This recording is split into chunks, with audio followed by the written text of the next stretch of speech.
Hello everyone, myself Padma Pandey from Bhavarao Devra Saraswati Vidya मंदिर Noida.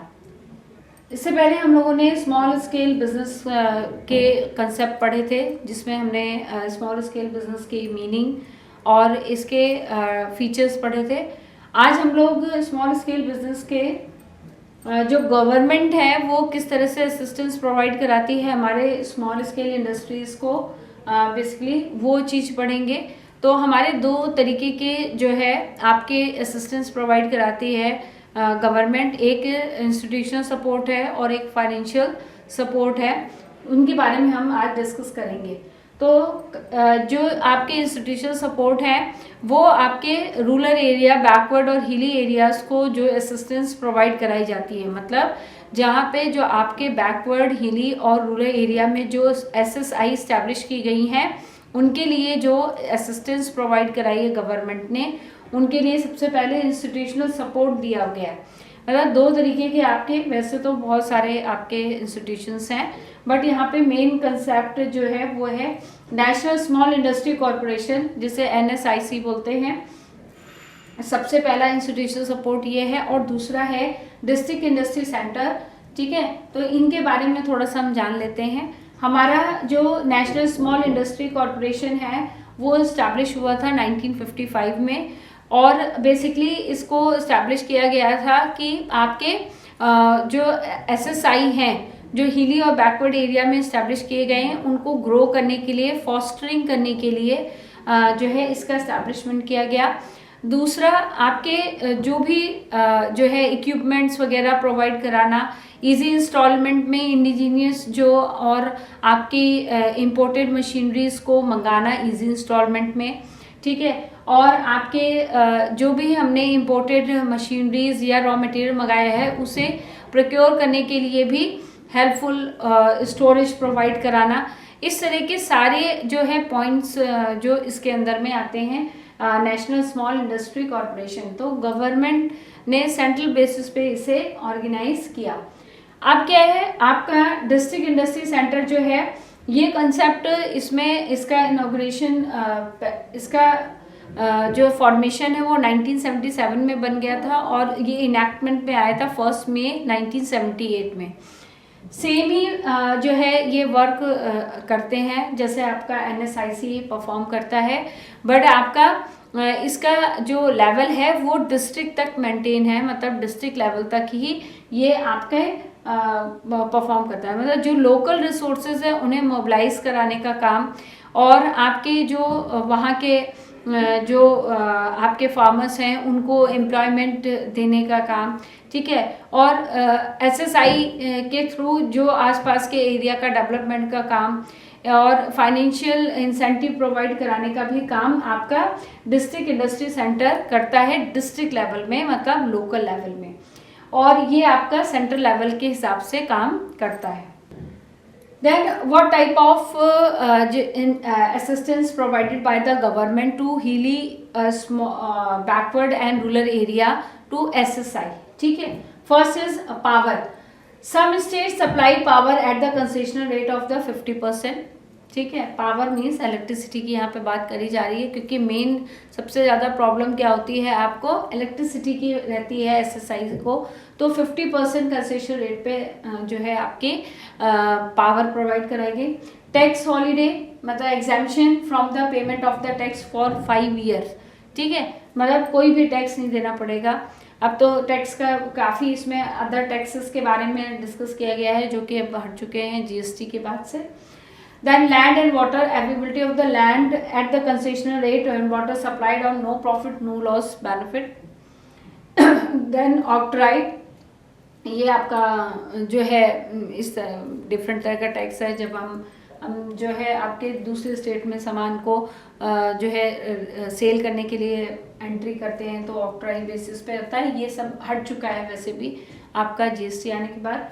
Then protective measure, the government reserve 800 items for exclusive production by the small scale industry. मतलब 800 ऐसे item हैं जिनको सिर्फ small scale industries के लिए ही preserve करके रखा गया है, उन्हीं को ही प्रायोरिटी दी जाएगी, वही इसको जो है उनका प्रोडक्शन करेंगे। Then market assistance, government try to solve the marketing problem by improving information and providing order guarantee for the sale of goods. एक सबसे ज़्यादा दिक्कत कहाँ क्रिएट होती है, जहाँ पर जो है ये प्रोडक्शन करते हैं लेकिन इनको उसके अकॉर्डिंग जो है इनकी कॉस्ट के अकॉर्डिंग इन्हें प्रॉफिट मार्जिन नहीं मिल पाता, तो गवर्नमेंट ने एक मार्केट प्रोवाइड करा दी है, मतलब एक इजी टर्म्स एंड कंडीशन में कि बहुत सारा लाइसेंस होता है, बहुत सारी ऐसी डॉक्यूमेंटेशन होता है जिसकी वजह से जो है इनकी मार्केटिंग सही नहीं हो पाती है। तो इसके लिए जो है एक प्रॉपर मार्केट असिस्ट कराना। Finance subsidy 10 to 15% for the building capital asset loan are offered at concessional rate, ठीक है। एंड जो अदर आपके टैक्सेस के बारे में बोला है इनको हम डिस्कस ही कर चुके हैं कि 5 ईयर के लिए हमारे टैक्स का एग्जम्पशन कर दिया गया। अब नेक्स्ट स्टेप जो है वो हमारा ये है एंटरप्रेन्योरशिप डेवलपमेंट, ठीक है। ये मोस्ट इम्पॉर्टेंट कंसेप्ट है क्योंकि अभी तक हम सिर्फ बिजनेस के बारे में पढ़ते आ रहे हैं, लेकिन जब एक पर्सन जो स्पेशलाइज नॉलेज के साथ, ठीक है, और बिजनेस शुरू करता है वो हमारा क्या कहलाता है, एंटरप्रेन्योरशिप कहलाता है। मीन्स जब हम बिजनेसमैन और प्रोफेशनल को जोड़ देते हैं तो तब हमारा कौन तैयार होता है, एंटरप्रेन्योर तैयार होता है, और उस कंसेप्ट को हम कहते हैं entrepreneurship.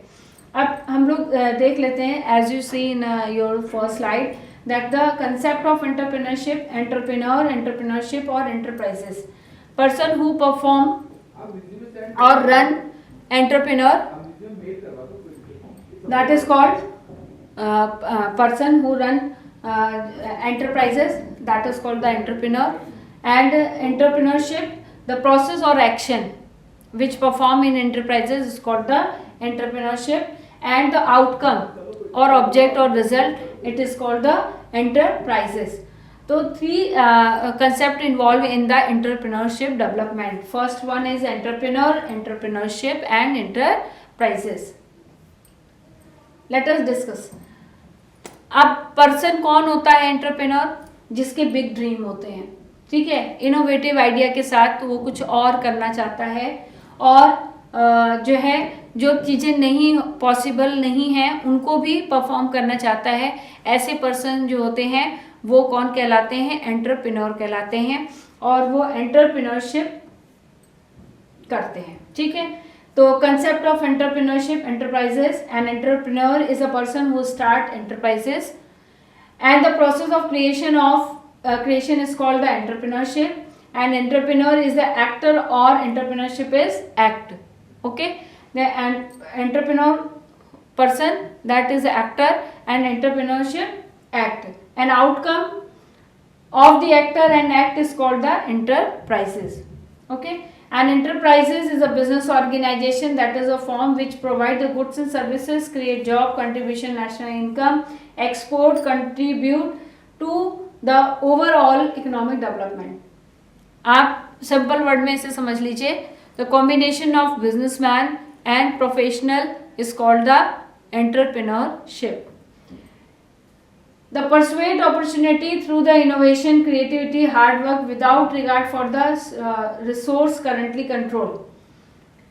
Entrepreneurship is way thinking, reasoning, acting, that is the opportunity obsess, holistic in approach and leadership balance. Person develop and own his own enterprises, moderate risk taker and work hard uncertainty for the achieving goal, मतलब जो आपके uncertainties के साथ काम करता है, मतलब risk bearer उस टाइप से नहीं होता है कि रिस्क आएगा और हम उसको जो है ऑब्जर्व करेंगे, वो करेंगे और फिर उससे निकलने की सोचेंगे। वो रिस्क के साथ काम करते हैं और इनोवेटिव आइडिया के साथ काम करते हैं, ऐसे लोग एंटरप्रेन्योर कहलाते हैं। Persuader of deviant pursuit reflect strong urge of independent and try to something better, मतलब कुछ नया करने की सोचने वाले जो पर्सन्स होते हैं वो हमारे कौन होते हैं, एंटरप्रेन्योर होते हैं। जो अपनी रूटीन जॉब से डिससेटिस्फाई रहते हैं कि एक चली जा रही है लाइफ, ठीक है, तो ऐसे लोग जो है कुछ अलग करने, यूनिक करने की सोचते हैं, that is called the entrepreneur. Prepared with stand hard life, determined but patient and is oriented towards the future. Why we need the entrepreneurship? lifeline of the nation, provide innovation, change growth, inclusive growth, increase profit and employment opportunity and social benefit. Means lifeline है nation का, कुछ अच्छा करेंगे, कुछ नया करेंगे, कुछ innovative idea के साथ करेंगे तो कहीं ना कहीं हमने हमारे नेशन का भी नाम होगा। ठीक है, इनोवेटिव हर वक्त नई चीज को प्रेजेंट करते रहते हैं तो आपके एंटरप्रेन्योरशिप ही कर सकते हैं। देन ग्रोथ और इंक्लूसिव ग्रोथ, मतलब एक ग्रोथ में भी चेंजेस लाना, that is called the inclusive growth. And increase profit, जब इतनी इनोवेटिव एक्टिविटी परफॉर्म करेंगे एक्सपीरियंस के साथ, पूरी नॉलेज के साथ, तो हमारा क्या होगा, प्रॉफिट इंक्रीज होगा, एम्प्लॉयमेंट बढ़ेगा, अपनी कंट्री को माइग्रेट करने से बचेंगे लोग, अपनी कंट्री में ही काम करना चाहेंगे। और इसके साथ साथ सोशल बेनिफिट भी प्रोवाइड कराना, मतलब जो नई टेक्नोलॉजी है उसमें ये देखना कि रिसोर्स एफिशिएंटली और इफेक्टिवली यूज हो सकें। Some examples of the innovation and economic growth have you see in your slide, and what the steps in an entrepreneur process. First of discovery, concept development, resourcing, actualization and harvesting. Entrepreneur generate the idea, recognize opportunity and study the market. Concept development, develop the business plan, detailed proposal describing the business idea, choose the business location. Resourcing, entrepreneur is identify, acquire financial, human and capital resource, need the venture setup, startup, etc. Actualization, entrepreneur operate the business and utilize the resources to achieve goal and objective. Harvesting करना कि मतलब outcome क्या निकल रहा है। The entrepreneur decide on ventures, future growth, development and demise. Means क्या है कि आपका एंटरप्रेन्योर जो होता है वो इनोवेटिव आइडिया के साथ बहुत सारे ऐसी चीज़ें परफॉर्म करता है और जिससे जो है नेशन का बेनिफिट भी होता है और उसके साथ साथ उसके भी काम में जो है क्या यूनिकनेस आती है। तो इस तरीके से आपका एंटरप्रेन्योर प्रोसेस चलता है। Thank you so much.